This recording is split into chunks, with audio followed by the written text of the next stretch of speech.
Nandyan pala kayo. Good evening, guys. Tonight, we will be uploading Adobong Labong. We have done this for some time, only we haven't find time to upload this one. You know, Adobong Labong, like Adobong Manok, Adobo, Labong, that's the young bamboo shoot, no? That is being chopped into fine strips. Yeah, this is very yummy. So guys, join us, And if you haven't subscribed yet, please watch this video, like, and put your comment. And we will appreciate if you could subscribe. So, thank you, and let's get on.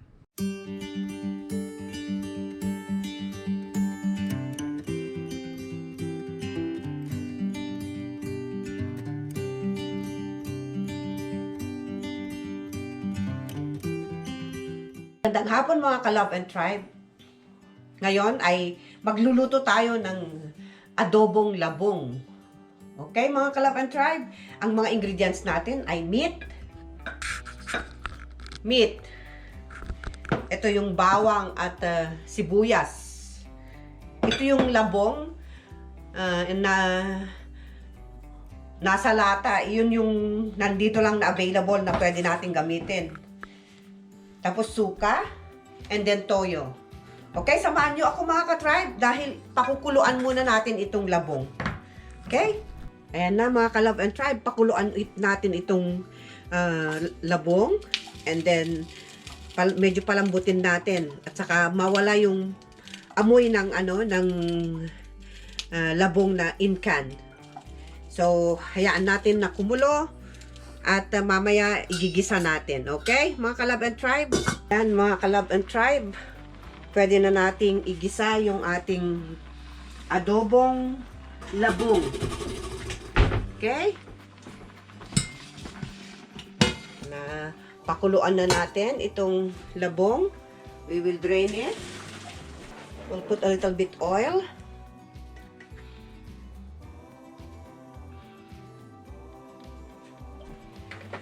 Mga ka-Love and Tribe, painitin natin yung oil.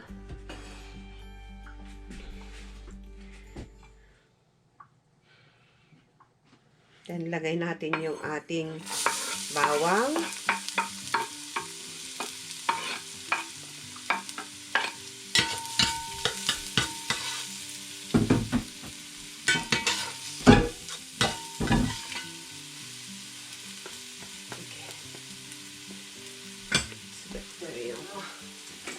Gamitin ko itong ladle na wood.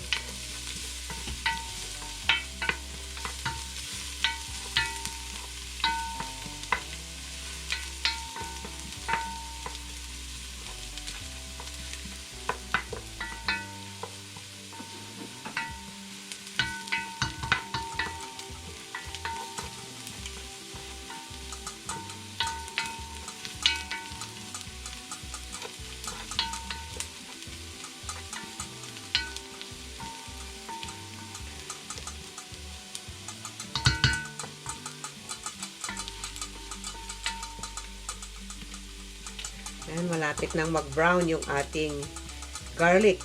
Pwede na nating ilagay yung ating onion. Okay, lalagay na natin yung meat. Pinakuluan ko na rin ito para malambot.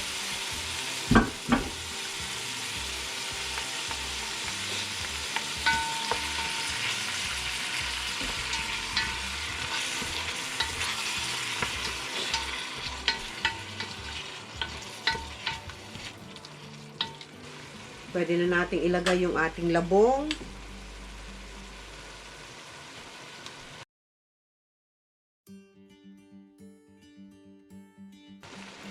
Masarap ang sa probinsya dahil may mga fresh na mga gulay na ating naluluto.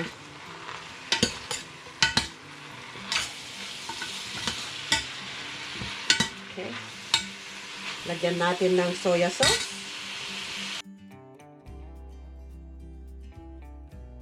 Lagyan natin ng kaunting suka.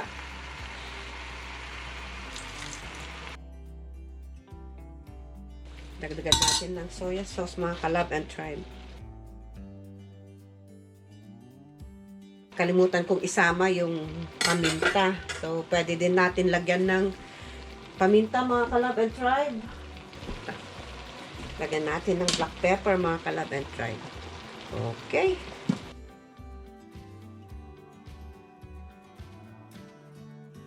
Tikman natin.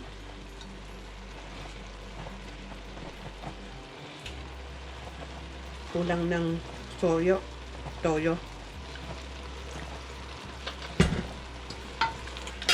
Yan pa natin ng kaunting suka, mga kalab and tribe. Ayan, mga kalab and tribe, check na natin. Ang bango. Wow, okay na, mga kalab and tribe. Naluto na. Okay. Luto na, and then we will eat now.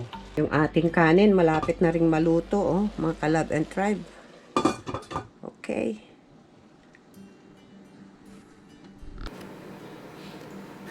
So guys, ito na yung adobong labong na niluto ni Lab. Yan po, napakabango. Masarap ito. Adobong labong, ano?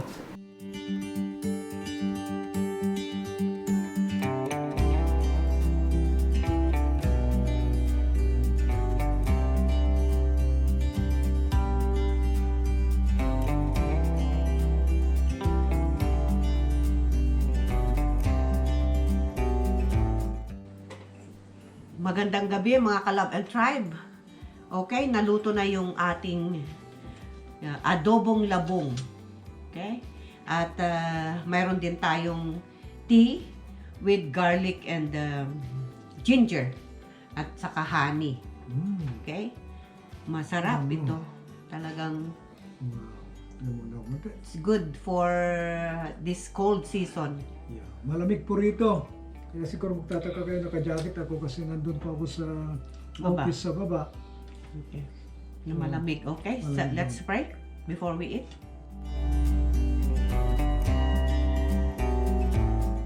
We thank you, Lord. We praise you and we glorify you in Jesus' name. Amen. And amen. Praise the Lord. Oh, hallelujah. Ano? Adobo. Okay. Nakaligtad kung sabihin kanina, nilagyan ko ng ano eh. Sili. No, black pepper. Black pepper. Pero mas masarap pag fresh eh. Surprise. Kaya mapalad po kayo dyan sa Pilipinas dahil nakakakuha kayo ng mga fresh na labong. Ano po? Dito ay puro preserved na. Nasa can, okay, o frozen. So yun po ang mga namimiss namin. Lalong-lalo na po yung mga seafood, ano? Mga isda. Kaya pag nanonood po kami ng episode ng Harabas, Fishing Brothers, Kabugto, ay naku po, talagang naalala ko po ang Mindoro kung saan ako lumaki. Masarap yung talbos ng kamote, na tanim mo lang sa likod bahay or sa harapan. Yung kangkong, yung mga mushroom, malunggay, oh, sarap. Yun ang namimiss natin. Yung katuray. Yung napanood namin yung Dixie Spidey nung nagluto sila ng ano. Ang daming katuray na nakuha nila. Ayos pa rin po, nandun pa naman talaga yung lasa at amoy ng labong. Di ba ba yung labong? Kaya nga, gaya nga nasabi ni Lab kanina, iba yung fresh na fresh talaga. May kaunting panin. Manamis-namis kasi pag fresh. Masarap pa yung, alam mo yung insaladang labong? I-boil mo lang, then pag malambot na, lilikaduhan nila ng sibuyas, paminta, then suka. Yun lang. Ginagawa ni Tatang yan noon. Ang sarap yun. Anong tawag sa ganun luto? Ensalada yata. Ang tawag sa Ilocano. Kasi, both po Ilocano ang mga parents namin. Siya, galing ng Ilocos pero laking Isabela naman. Kami naman, galing din ng Ilocos Norte, no? Batak, Pasugin, Batak at saka Bacara. Kaya lang laking Tarlac, Paniki Tarlac ang mga parents. Ako naman po laki ng Mindoro, San Jose Occidental, Mindoro. 4 na taon lang ako nung pumunta kami ron. Kaya Tagalog po ang salita ron sa Mindoro. Yet, I could still speak Ilocano dahil nga po nung mga first 3 to 5 years po, hindi naman kaagad na nahinto ang pagsasalita ng Ilocano sa bahay. Kaya yun po, natuto ako. Pero later on, nawala na po. Madalang po sa patak na ulan. Southern Tagalog region po kasi yun. Even though napakaraming naming mga kapitbahay ng mga Ilocano din, galing ng Pangasinan, La Union, kung saan-saan po. Lipaisia, Vizcaya, Aritaw, yung mga Lopez, galing sila ng Aritaw. Aritaw, At saka Pangasinan, San Nicolas, Pangasinan. Kaya lang po, bandang din, yung puro Tagalog na dahil nga po sa school, palengke, pagbaba mo ng hagdan, you need to speak Tagalog. Hindi na po Ilocano. Kasi halo-halo na po ang mga tao na ron. May mga Bisaya, Batanggenyo, Kapampangan, mga Akla, Nantiko, Panay, Ilonggo. Halo-halo po. Actually, mas malapit ito sa Bisaya. Kasi nga, yung Panay Island, nandun lang sa baba na. Maganda itong labong na ito. Malambot siya. Kasi may mga nabibili. Kahit pakuluan mo ng pakuluan, matigas pa rin. Ano nilagay mo dun, Mama? Yung tsaa. Hindi, yung parang... Yung luya na hindi na blend. May luya din yan. Saka, nilagyan ko kaya lang. Yun, nilagay. Gusto mong kainin? Kunin mo yan. Saan na? Ayun.